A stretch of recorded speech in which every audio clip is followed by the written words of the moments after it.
Queridos irmãos e irmãs, aqui em casa, em algum lugar, querido irmão, querida irmã, surdo, surda, que está aqui e também que está nos acompanhando em casa, graças à tarefa bonita dos intérpretes das Libras que estão conosco aqui para uma live depois desta Eucaristia. Chegamos neste domingo, o 24º do tempo comum, chegamos ao final do capítulo 18 do Evangelho de Mateus, onde estão instruções que Jesus dá aos seus discípulos.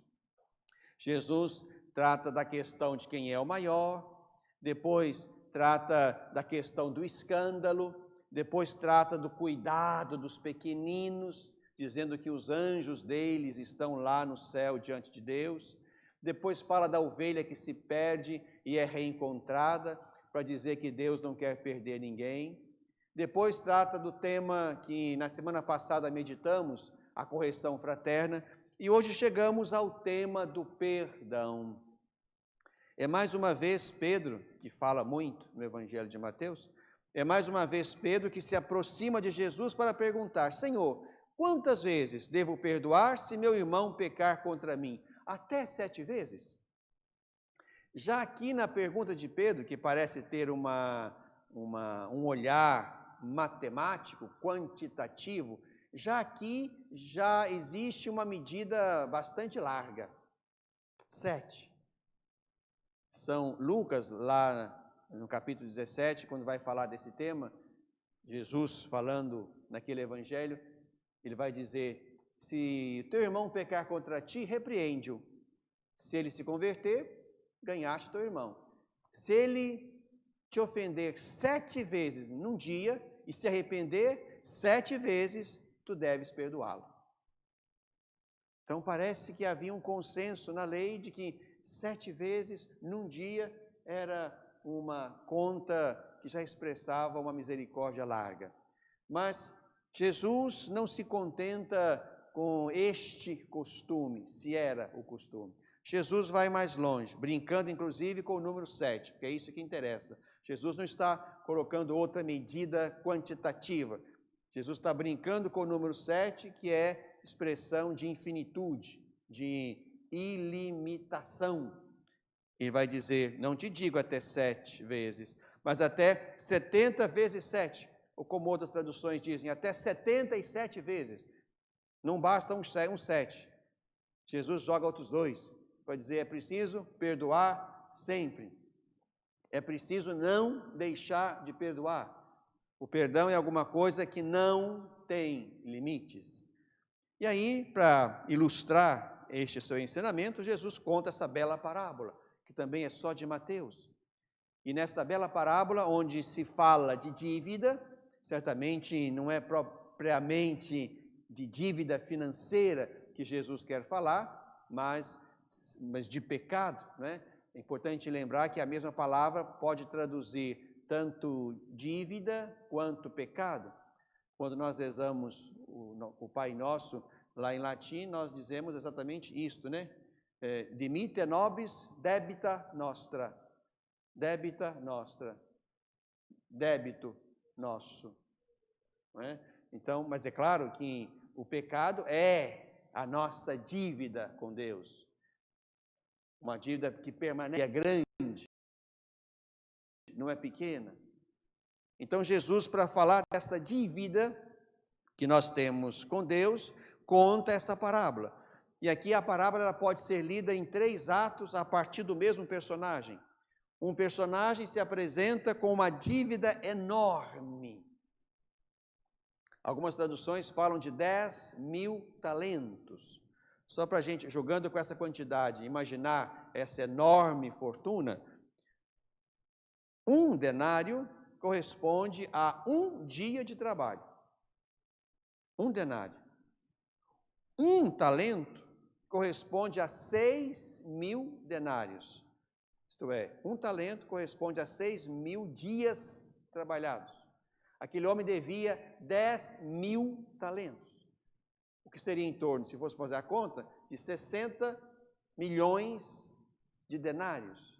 ou 60 milhões de dias de trabalho. Uma dívida certamente impagável. E quando ele diz para o seu patrão, dá-me um prazo e eu te pagarei tudo, está mentindo. Nem se ele trabalhasse a vida inteira até morrer, nem se vendesse a esposa, os filhos, o que ele tinha, daria para pagar essa dívida.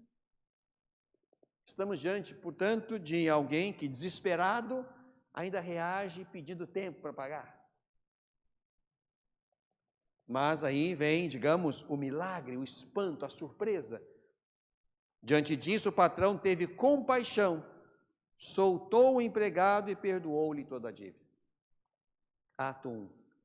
Ato 2, este empregado perdoado vai na direção de um seu companheiro, que lhe devia 100 moedas, ou outras traduções, 100 denários, 100 dias de trabalho, o que é uma dívida perfeitamente pagável. Pagável. O pedido que aquele homem faz, dá-me um prazo, eu te pagarei, este pedido sim, ele é bastante justificável. É possível pagar aquela dívida. Mas aquele empregado perdoado primeiro, aqui no ato 2, não perdoa. Manda jogar na prisão até que pagasse toda a dívida. Ato 3, perdão recebido, perdão não dado, agora é um perdão também revisto. Os companheiros denunciam aquela postura e o patrão manda chamar de volta aquele que ele chama de empregado perverso. E aí estamos exatamente nesse versículo 33, como, digamos assim, o ponto ao redor do qual se constrói o ensinamento hoje. Não devias tu também ter perdoado teu companheiro, como eu tive compaixão de ti? Se aqueles dois tinham dívidas financeiras que poderiam ser perdoadas e o segundo tinha motivos de sobra para perdoar a pequena dívida que o seu companheiro tinha com ele, porque tinha sido perdoado de uma fortuna, esse segundo momento não aconteceu. Portanto, aquele homem perdoado não entrou na dinâmica do perdão e da misericórdia. Perdão recebido, perdão não dado, condenação sem perdão. O patrão indignou-se e mandou entregar aquele empregado aos torturadores até que pagasse toda a dívida. O que Jesus quer ensinar está aqui. É assim que o meu Pai, que está nos céus, fará convosco, se cada um não perdoar de coração ao seu irmão. Nós temos uma dívida impagável com Deus, que é a nossa história pessoal de pecado. Uma dívida impagável. E é por isso que nós precisamos e sentimos, de fato, necessidade grande e grave em alguns momentos, de ir aliviando esta dívida com o perdão que pedimos a Deus e recebemos dele de tempos em tempos, pelo sacramento da confissão. Mas esse perdão recebido também deveria gerar perdão, de modo que circulasse entre nós uma misericórdia, que descesse do alto de modo e em proporção fecunda, abolisse o pecado entre nós e Deus, e perdoados nós também fôssemos capazes de, em proporção larga, esparramar misericórdia na direção dos outros. E se a gente se esqueceu disto, é exatamente esta a medida que nós damos a Deus para que Ele nos perdoe. Quando Jesus ensina o Pai Nosso para os seus discípulos, Ele vai exatamente nos ajudar a entender e a entrar nessa lógica. Perdoai-nos as nossas ofensas, assim como nós perdoamos a quem nos tem ofendido. Perdoai-nos assim como, isto é, na medida como nós, tanto quanto. Nós autorizamos Deus a nos perdoar tão somente na medida em que nós perdoamos. Isto é, quem perdoa pouco está autorizando Deus, que poderia perdoar mais, está autorizando Deus a perdoar menos. Perdoai-nos assim como, na medida em que, tanto quanto. E lá no Evangelho de Mateus, quando Jesus ensina o Pai Nosso, capítulo 6, ele vai terminar exatamente assim: se perdoardes uns aos outros os vossos pecados, o Pai do céu vos perdoará. Se não perdoardes uns aos outros os vossos pecados, o Pai do céu não vos perdoará. Deus quer dar, pode dar, mas Deus precisa que, aprendendo dele a lição da misericórdia, nós de fato a distribuamos largamente entre nós. O livro do Eclesiástico, de onde temos hoje esse belo texto da primeira leitura, que nos põe também bem dentro do espírito da lei, já que estamos lendo também no mês de setembro o Deuteronômio, o ensinamento aqui acerca do perdão está dentro da lógica da lei de Deus. São ensinamentos que não precisam de explicação. O rancor e a raiva são coisas detestáveis.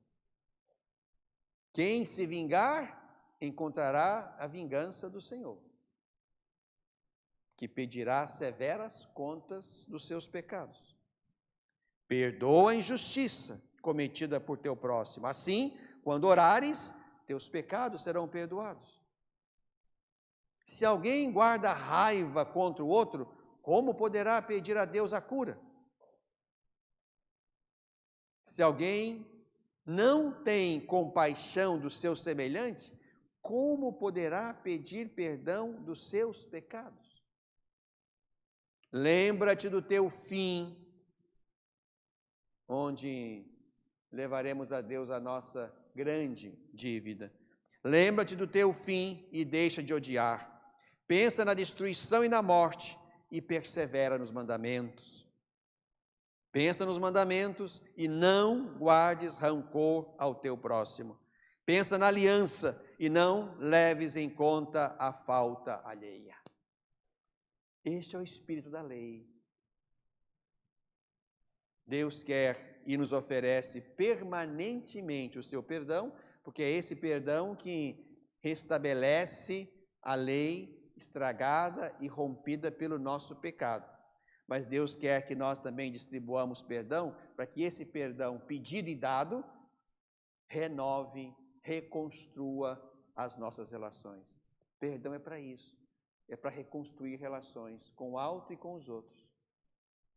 Se Deus não nos perdoasse, estaríamos perdidos e sem Ele. E se nós não perdoamos os outros, nós estamos perdendo o outro e o outro me perdendo, pela ruptura que se estabeleceu entre nós. Perdão é dever de casa nosso de todo dia, porque a igreja precisa ser esta escola onde se aprende a perdoar. Se aprende pela insistência de Jesus e se aprende comungando da Eucaristia, que é resultado de perdão. Pai, perdoai-lhes.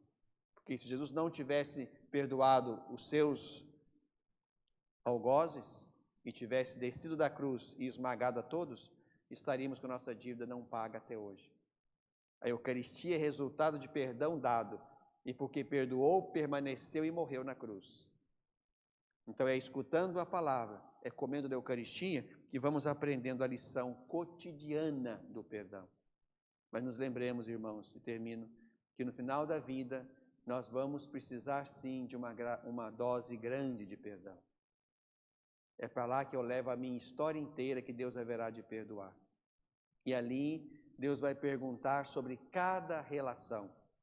Como lembrou aqui São Paulo, quer vivos, quer mortos, pertencemos ao Senhor.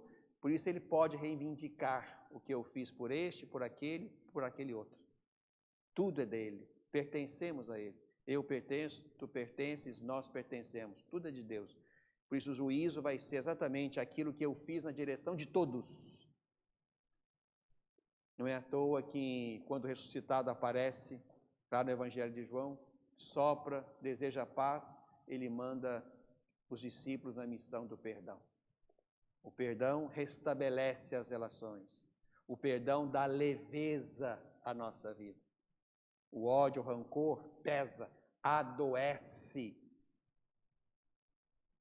faz morrer antes, porque amarga, estraga, põe desordem dentro de nós. O perdão suaviza, revitaliza, reconstrói. E é isso que Jesus quer para os seus discípulos e nós estamos entre eles. Que a Eucaristia desse domingo nos eduque então para a prática cotidiana, não fácil, mas necessária do perdão. E fazemos isto porque Jesus foi assim, fazemos isso porque Jesus pediu que fôssemos assim, fazemos isto porque vamos precisar de uma grande dose de perdão hoje e no final do nosso caminho. Glória ao Pai, ao Filho e ao Espírito Santo. Como era no princípio, agora e sempre. Amém. Creio em Deus Pai, Todo-Poderoso, Criador do céu e da terra, e em Jesus